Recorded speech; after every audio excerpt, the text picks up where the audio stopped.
Hello and welcome.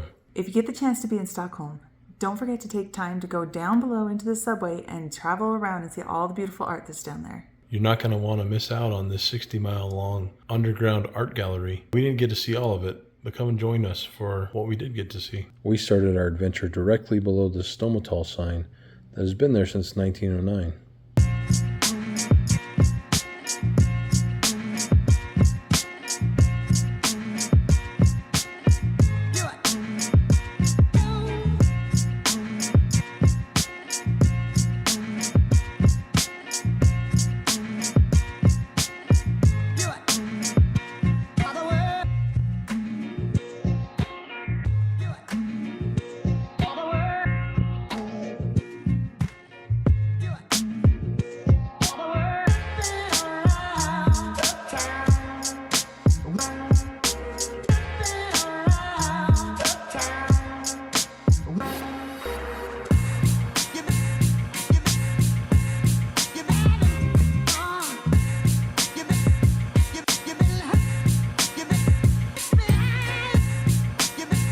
Every time the subway dropped us off, we'd jump out, run around, take as many pictures as we could, and try and get back before the subway came again to pick us up.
Don't forget to hit that subscribe button, like this video, and leave us a comment below.